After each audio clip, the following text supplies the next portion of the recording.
Continuous ആയിട്ട് video എടുക്കണമെന്ന് വിചാരിക്കുന്നതിൻ്റെ പിറ്റേ ദിവസം മുതൽ എനിക്ക് വീഡിയോ എടുക്കാൻ പറ്റാറില്ല. അതെന്തോ ഒരു പച്ചയായ സത്യമാണ്. എപ്പോഴും ഞാൻ ഇങ്ങനെ മനസ്സിൽ വിചാരിക്കാറുണ്ടോ അതിൻ്റെ പിറ്റേ ദിവസം മുതൽ എനിക്ക് മടി പിടിക്കും. അങ്ങനെ ഞാൻ വിചാരിച്ചു ഇന്നൊരു മോർണിംഗ് വ്ളോഗ് എടുക്കാമെന്ന് വിചാരിച്ചിട്ട് രാവിലെ തന്നെ കിച്ചണിൽ കയറുന്ന വീഡിയോ ആണ് കേട്ടോ എടുക്കുന്നത്. നമുക്ക് ബ്രേക്ക്ഫാസ്റ്റ് വന്നിട്ട് ഇഡ്ഡലിയാണ്. അങ്ങനെ രാവിലെ തന്നെ ഞാൻ മാവൊക്കെ റെഡിയാക്കുന്നുണ്ട്.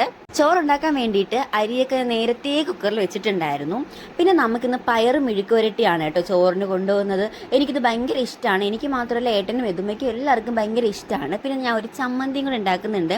സാധാരണ ഈ തേങ്ങ തിരുമ്മലൊക്കെ ഏട്ടനാണ് എനിക്ക് ചെയ്ത് തരാറ്. പക്ഷേ ഇന്ന് ഏട്ടൻ കുറച്ച് ബിസി ആയതുകൊണ്ട് ഞാൻ തന്നെ ചെയ്യാണേ. പയറ് നന്നായിട്ട് വെന്ത് വന്നപ്പോഴത്തേക്കും കുറച്ച് മഞ്ഞൾപ്പൊടി മുളക് പൊടിയൊക്കെ ഇട്ട് മിക്സ് ചെയ്തിട്ട് നന്നായിട്ട് വരട്ടി എടുക്കുകയാണ് കേട്ടോ. അതിനാണ് ടേസ്റ്റ് കൂടുതൽ. പിന്നെ ഇഡ്ഡലി തട്ടിലോട്ട് മാവ് കോരി വെച്ചിട്ട് ഇഡ്ഡലി റെഡിയാക്കാനായിട്ട് വെച്ചിട്ടുണ്ടായിരുന്നു. സാമ്പാറൊക്കെ ഇന്നലെ നൈറ്റേ അമ്മ റെഡിയാക്കി വെച്ചിട്ടുണ്ടായിരുന്നു കേട്ടോ. അതുകൊണ്ട് എനിക്കിന്ന് ജസ്റ്റ് ഒന്ന് സാമ്പാർ ചൂടാക്കിയിട്ട് കടുക് വറുത്തൊഴിക്കേണ്ട ജോലി മാത്രമേ ഉണ്ടായിരുന്നുള്ളൂ. അമ്മയുടെ സാമ്പാറിന് പ്രത്യേക ടേസ്റ്റാണ്. എത്ര ട്രൈ ചെയ്താലും ആ ഒരു ടേസ്റ്റ് ഒരിക്കലും കിട്ടാറില്ല. ഏട്ടന് ചോറിൻ്റെ കൂടെ മുട്ട പൊരിച്ചത് മസ്റ്റാണ് കേട്ടോ. വേറെ എന്തില്ലെങ്കിലും ഏട്ടൻ ക്ഷമിക്കും, പക്ഷേ മുട്ട പൊരിച്ചത് മസ്റ്റാണ്.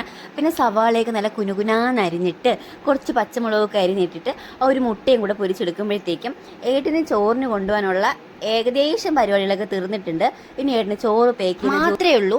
ചോറ് ഇങ്ങനെ കുത്തി നിറച്ച് വെക്കരുതെന്നായിട്ട് എൻ്റെ അടുത്ത് ഒരു 100 പ്രാവശ്യം പറഞ്ഞാലും ഞാൻ പക്ഷേ അങ്ങനെ കുത്തി നിറച്ച് ചോറ് വെച്ച് കൊടുത്താൽ മാത്രമേ എനിക്കൊരു സമാധാനം കിട്ടാറുള്ളൂ. പിന്നെ ചോറിൻ്റെ പുറത്തോട്ട് കുറച്ച് പയറ് മെഴുക്ക് വരട്ടിയതും ഒരു കുഞ്ഞുരുള ചമ്മന്തി വെച്ചെടുക്കുന്നുണ്ട്.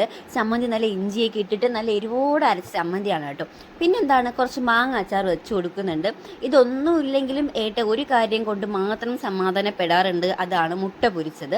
അതെന്തോ ഏട്ടന് ഭയങ്കര അഡിക്ഷനാണ് കേട്ടോ. എപ്പോൾ ചോറ് കൊണ്ടുപോയാലും പറയും മുട്ട പൊരിച്ചത് വെക്കണേന്ന് പറയും. അങ്ങനെ ഏട്ടന് മുട്ട പൊരിച്ചത് വെച്ച് കൊടുക്കുന്നുണ്ട്. എതുമയ്ക്ക് ഇതൊക്കെ തന്നെയാണ് കേട്ടോ കൊടുത്തു വിടുന്നത്. പക്ഷേ മുട്ട പൊരിച്ചതും പയർ മെഴുക്ക് വരട്ടി മാത്രമേ അവനും പറ്റാറുള്ളൂ കേട്ടോ. അങ്ങനെ ബ്രേക്ക്ഫാസ്റ്റും കൂടെ പാക്ക് ചെയ്തെടുക്കുന്നുണ്ട്. അപ്പോൾ ലഞ്ചിനും ബ്രേക്ക്ഫാസ്റ്റിനും സാമ്പാർ എടുക്കാമല്ലോ എന്ന് വിചാരിച്ചിട്ട് ഇനി തന്നെ പാക്ക് ചെയ്തെടുക്കുന്നുണ്ട്.